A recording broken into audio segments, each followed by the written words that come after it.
राम से आगे की यात्रा है कृष्ण। राम के बचपन का उल्लेख बहुत छोटा है।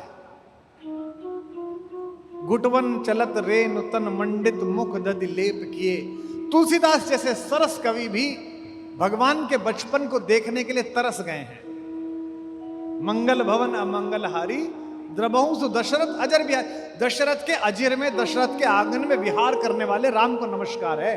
लेकिन आंगन में क्या विहार, क्या क्या किया, इसका ज्यादा वर्णन नहीं है, क्योंकि राम कम आयु में अयोध्या की गुप्तचर सेना के अध्यक्ष बन गए और 15 वर्ष की आयु में तो विश्वामित्र उनको ले ही गए। तो राम ने बचपन नहीं जिया और युवता भी षड्यंत्रों की भेंट चढ़ गई। लेकिन कृष्ण ने बचपन भी बहुत अच्छा जिया और जवानी भी बहुत अच्छी जी और प्रौढ़ता में तो गीता जैसा नवनीत दिया। जैसे दूध जब जम जाता है, जब उसमें समस्त प्रकार की संजीवनी शक्ति समा जाती है, तब उसके दोहन हो जाने पर जो नवनीत निकलता है। महाभारत का युद्ध वो दोहन करने वाली मटकी थी जो स्वयं मटकी फोड़ने वाले ने ही आयोजित की थी, और उससे जो नवनीत निकला वो गीता जैसा नवनीत निकला, जिसे विश्व भर में आदर दिया जाता है, पढ़ा जाता है।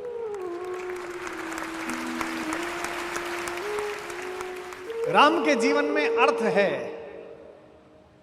और कृष्ण के जीवन में रस है। इसका मतलब यह नहीं है कि अर्थ नहीं है, रस ही सबसे बड़ा अर्थ है।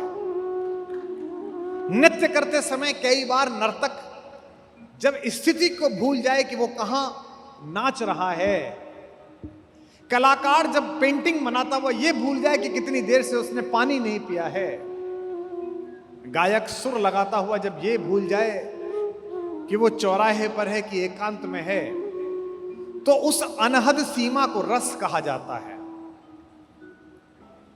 भगवान कृष्ण 24 घंटे इस रस की सिद्धा अवस्था में रहते हैं। ये सिद्धा अवस्था आ जाती है तब ये साहस, ये संकल्प और ये सौंदर्य पैदा होता है कि इस जहर के सबसे बड़े प्रतीक जहरीले काले नाग के फन पर चढ़कर भी आप बांसुरी बजाकर डांस कर सकते हैं, नृत्य कर सकते हैं। तभी सिद्ध है। अन्यथा तो एक सांप दिख जाए तो सारी इंद्रियां और चेतनाएं सजग हो जाती हैं। गाड़ी चलाते समय अचानक सामने से ट्रक मोड़ काट दे तो नाभि के पास सारी चेतना आके केंद्रित हो जाती है। कितने भी बड़े आप रईस हों, हाथ से खाना खाते खाते या पानी पीते पीते कांच का गिलास टूट जाए, गिर जाए, तो एकदम आप छटपटा जाते हैं कि क्या हो गया, जबकि उस गिलास का कोई मूल्य भी नहीं है, 10-20 रुपए हैं। आपत्ति के आते ही सजग हो जाने का कार्य अर्थ कराता है, और आपत्ति संपत्ति अनापत्ति के बीच सजग रहकर बांसुरी बजाने का काम करने वाला कन्हैया कहलाता है, सिद्ध कहलाता है। अब आप कहेंगे कि इतना ही सिद्ध है आपका कृष्ण, तो रोता क्यों है, मां से पिटता क्यों है, गालियां क्यों खाता है, कुटिलता से, मनहर कुटिलता से मुस्कुराता कैसे है, जब दुर्योधन से कहता है कि हां हां बांध। ये जगत के रस में स्वयं को निष्णात रखने के लिए, लगाए रखने के लिए एक रज्जू है, एक रस्सी है। आत्महत्या की कगार पर गए हुए हर व्यक्ति के मन में जो एक बात कॉमन आई है, जिसकी मनोवैज्ञानिकों ने अध्ययन किया है, वो ये कि पृथ्वी पर जुड़े रहने का उसके कारण समाप्त हो गए हैं। कि अपने बच्चों में, अपने बुजुर्गों में जीवन का एक रस जरूर छोड़ें। कलयुग में जिनमें संतत्व उतरा है, जिनके माध्यम से विश्व ने शांति पाई है, जिनको देखने मात्र से मोक्ष का अनुभव हुआ है, जिनके माथे पर हाथ रखने से नरेंद्र विवेकानंद बन जाता था, वे रामकृष्ण परमहंस भोजन के बहुत शौकीन थे। उन्हें भोजन का बड़ा रस था।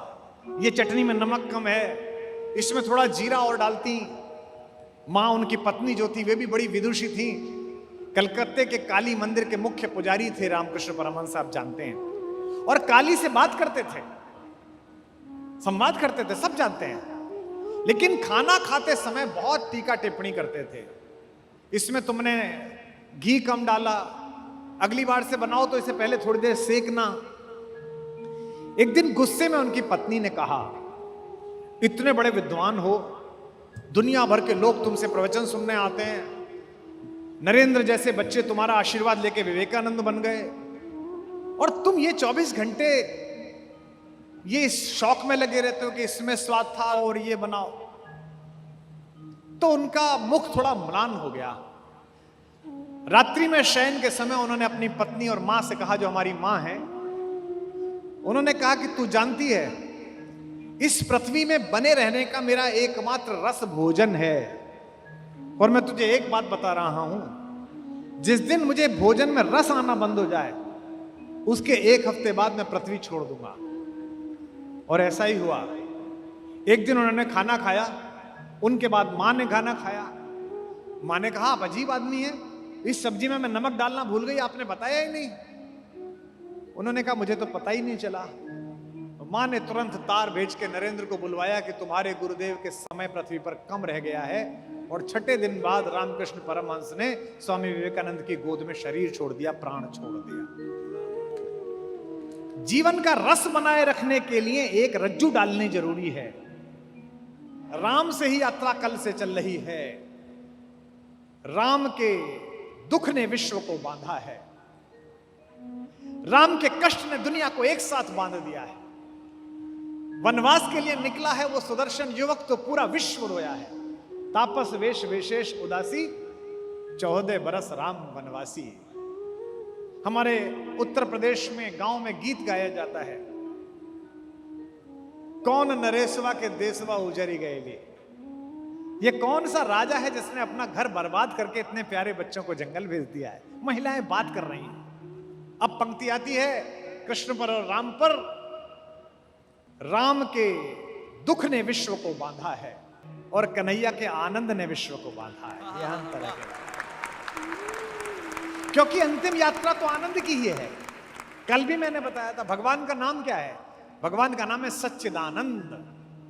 आनंद तो अपराधियों को भी आता है, आनंद तो महिलाओं को, घरेलू हिंसा का शिकार करने वाले पुरुषों को भी आता है, आनंद तो गली के कुत्ते को उसके दिवाली के दिन उसकी पूंछ में पटाखे बांधकर उसे कष्ट पहुंचाने वाले लंपट और नालायक बच्चों को भी आता है। आनंद तो अपने मां बाप के सामने अनर्गल बहस करके उनका अपमान करने वाली नालायक संतान को भी आता है। आनंद तो विश्व में इतनी बड़ी जनसंख्या का कत्लेआम करने वाले हिटलर को भी आता था। लेकिन वो दुखांतिक आनंद था। एक आनंद होता है कि आपके पहुंचने से लोग प्रसन्न हो जाएं। मैं आज इस छोटे ठाकुर से ये कहता हूं कि अपने बड़े भाई बड़े ठाकुर से बात करके मुझे सिर्फ इतना साहस प्रदान करे, मुझे इतनी आयु प्रदान करे, मुझे इतनी चेतना प्रदान करे कि वाम पथ पर जाती हुई एक पूरी पीढ़ी को मैं राम पथ तक ला सकूं। इतना काम हो जाए तो अच्छा हो।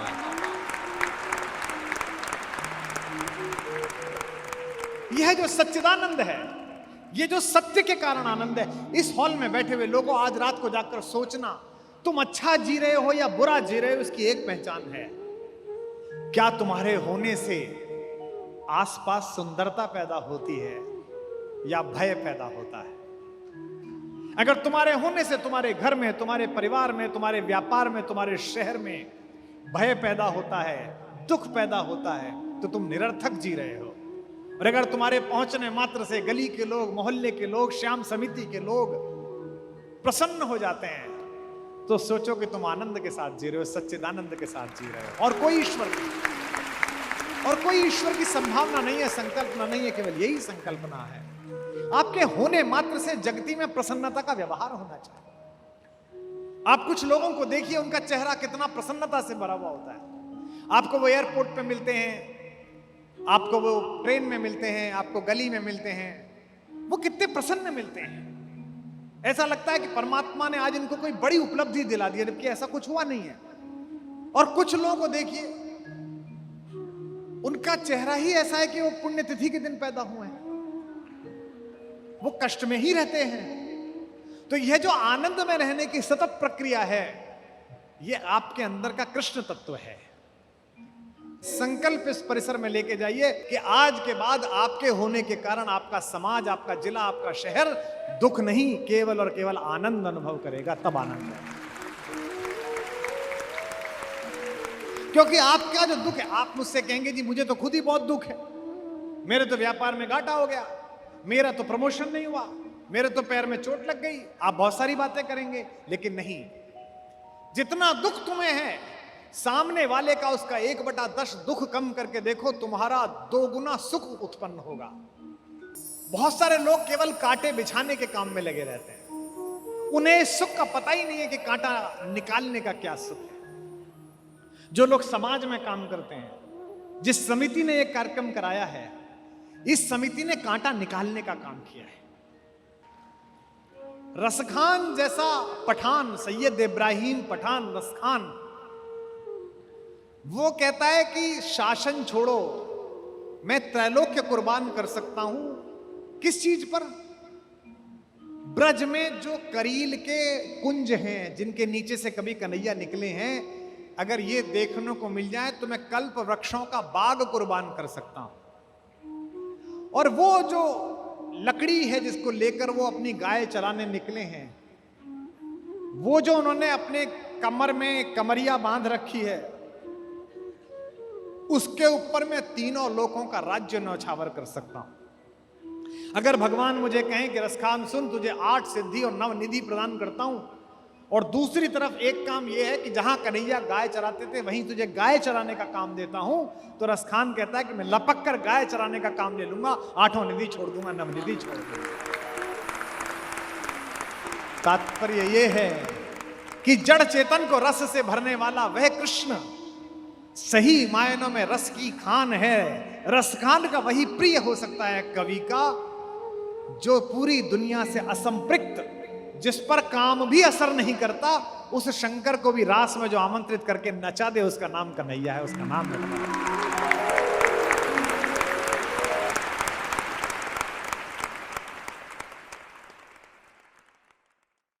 भारतीय स्त्रियों के इतिहास की सबसे दीपित चरित्र है द्रौपदी।